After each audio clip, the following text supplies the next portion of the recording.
And welcome back to another episode of the Men's Report, Fantasy Prediction Show, hosted by yours truly, Menace to Fantasy. Let's go.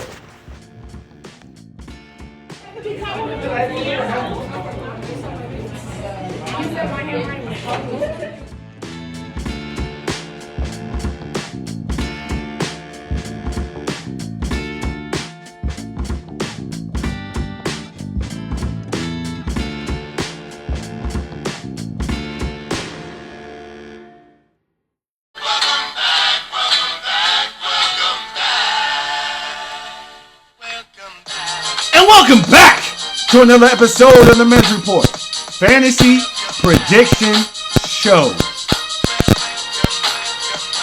Welcome back, y'all. It's Friday. You already know what time it is. Welcome back. Yes, I'm coming in here. Hold up. All right, ladies and gentlemen, it's Friday. So you know I'm going to hop on and get on my Grizzly. Now, I usually come in the past couple episodes. I give you 4 to 5, 6 minutes of my 2 cents. But the other day, I put my announcement out about to shoot. You know, the podcast will coming on Friday, and we had two GMs in the Bears chat. It was like, yo, Scoob, we need more.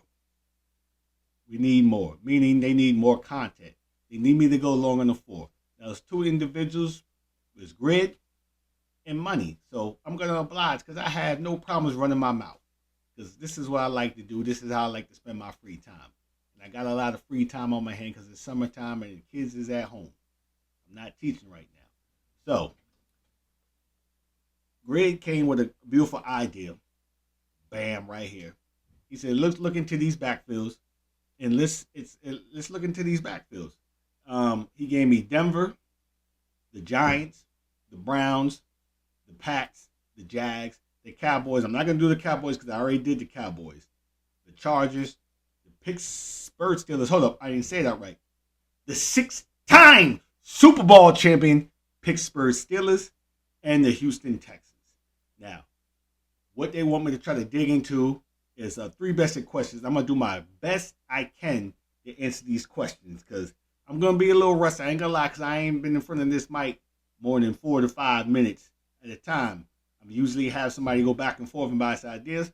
I don't have it right now. I'm doing solo and it's all good. But they want me to go. Number 1, who's the number 1 in that backfield? I'm going to try my best to answer that. Next one is, who's worth the draft cost out of these people in the East backfield? I'm doing my best to answer that question. And the last one is, can you find value in this backfield? So I'm going to do my best and accommodate these brothers and answer these questions. So we're going to start off with the Denver Broncos. All right? Now, it's clear as day. Last year, the Denver Broncos running game was basically non-existent. Okay? Javonte Williams was up there. He was the lead dog. And his style really didn't fit Sean Payton's style. It really wasn't that effective. So their run game was lacking. And they have a nice little team up there in Denver. They found themselves a quarterback, Bo Nix. He's decent. I'm not saying he's the next big thing, but he can get the job done. I like Bo Nix. All right? So they have a little team up there. They got defense. We all know Denver has defense. So they're trying to make that playoff run, and you never know. I'm not saying they're doing Super Bowl, but they have a core. So, clear as day, the Denver Broncos have revamped that running back room. And I'm going to try to find out, answer that question, who should be the Denver's lead running back in 2025? And that answer hinges on a few players. Now, I'm not going to waste your time and talk about Jaleel McLaughlin or Audric Estime.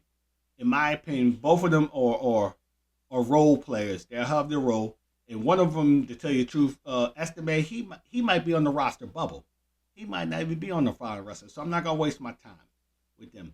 The 2 individuals I'm going to focus in are R.J. Harvey and J.K. Dobbins. Before I dig into those 2 jokers, I apologize. Let me go to the head coach, Sean Payton. Now, if you know football, and I know a lot of you guys do, Sean Payton prefers a dual running back system. What I mean, he likes to go that two-headed monsters. If you think I'm lying, all I got to say is, bam, right here. Mark Ingram and Alvin Kamara. Down with the Saints. Sean Payton was the head coach, and he had that dual threat. Okay? He had that dual threat with two. What I'm already envisioning with this backfield for this season, it's going to be a similar situation. It's going to be a two-headed monster. Okay? A two-headed monster, dual threat. Now, we're going to start with the boy that's getting all the hype right now, getting all the love.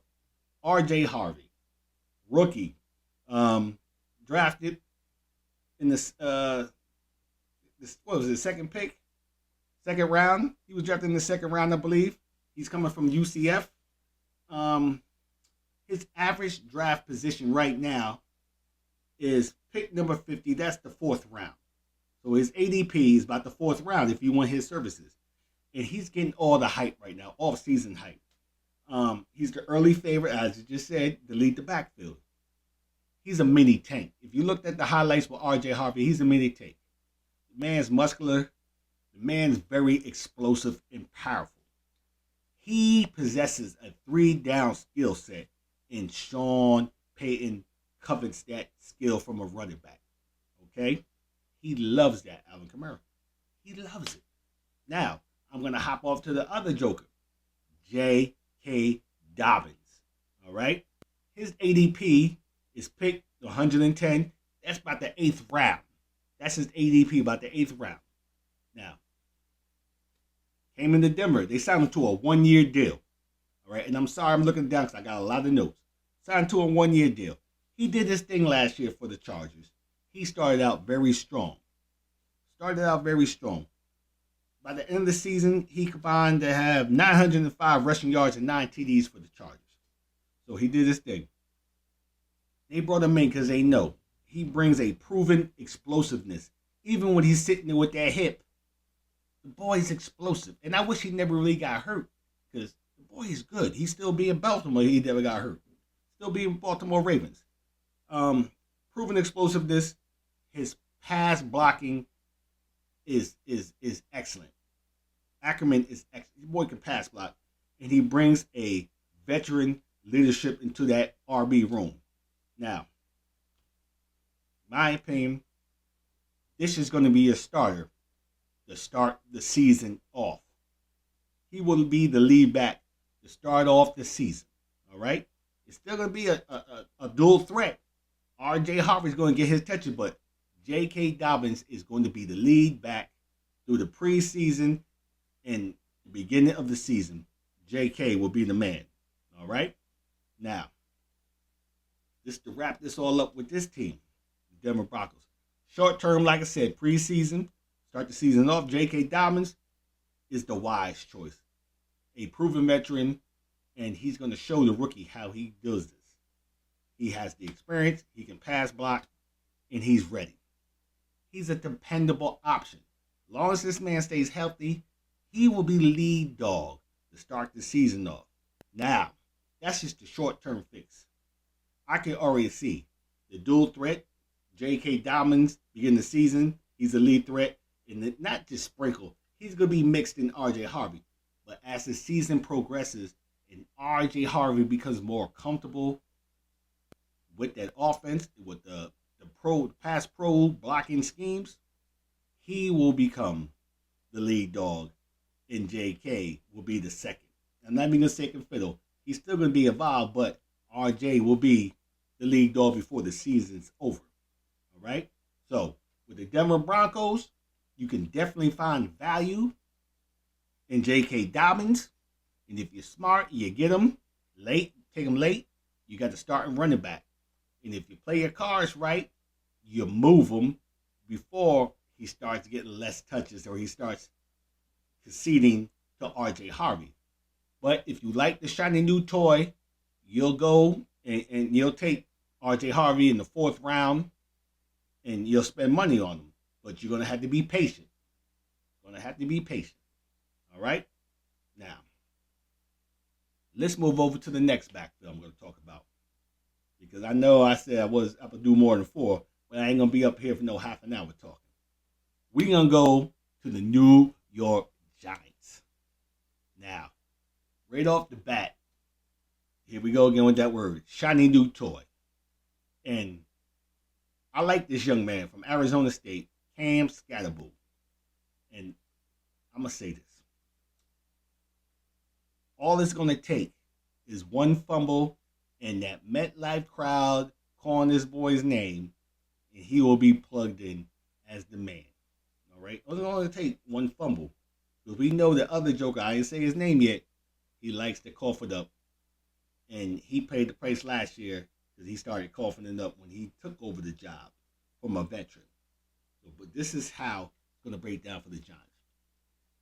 If everything goes according as planned, Coach Dabo, I think his name is Dabo, something like Dab. Yeah, Dabo is his last name.